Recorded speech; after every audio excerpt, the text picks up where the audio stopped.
भलीकार, welcome two our channel संदव्यो। अज असां पंहिंजे चैनल ते शावदल ते बेटे रहमत अलाह जा कुछ बेहतरीन शेर पेश करे आहियूं। असां उमेद कंदासीं त तव्हांखे पसंदि। दुनिया सभु दरिया कोको तारूं तन में, दुनिया सभु दरिया कोको तारूं तन में, हिकिड़ी लहर लोभ जी ॿियो आतिश जो आड़ा, हिकिड़ी लहर लोभ जी ॿियो आतिश जो आड़ा, जन रिझायो अलाह से तरी विया हिन तार मां।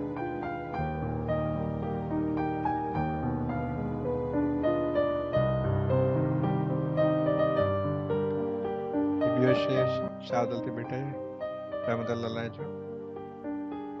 मोहब्बत जन जे मन में से मेरा कीन थियनि, मोहब्बत जन जे मन में से मेरा कीन थियनि, अवल ॾेई सजदो अल्लाह खे पोइ ख़ल्क़ जी ख़िदमत कनि, अवल ॾेई सजदो अल्लाह खे पोइ ख़ल्क़ जी ख़िदमत कनि।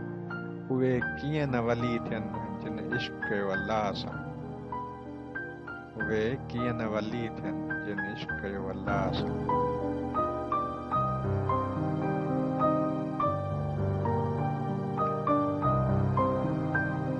जे रोइण सां रिझनि त रातियूं ॾींहं रोआं, जे रोइण सां रिझनि, जे रोइण साण रिझनि रातियूं ॾींहं रोआं, हाणे लुढ़क अखियुनि में पेरनि मंझि पवां, हाणे लुढ़क अखियुनि में पेरनि मंझि पवां, धरती सभु धोवां लुढ़कनि साण लतीफ़ चए, धरती सभु धोवां लुढ़कनि साण लतीफ़ चए।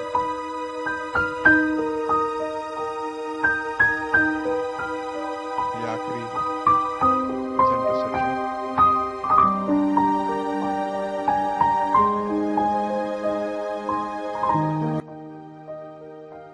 अवां दोस्तनि जे नां कजनि थियो।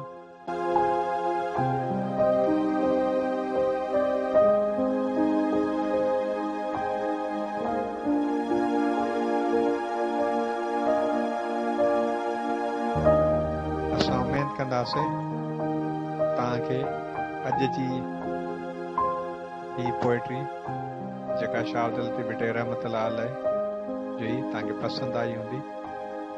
असांजे चैनल खे सब्सक्राइब कंदा, लाइक कंदा ऐं शेयर कंदा ऐं असांखे पंहिंजे राह खां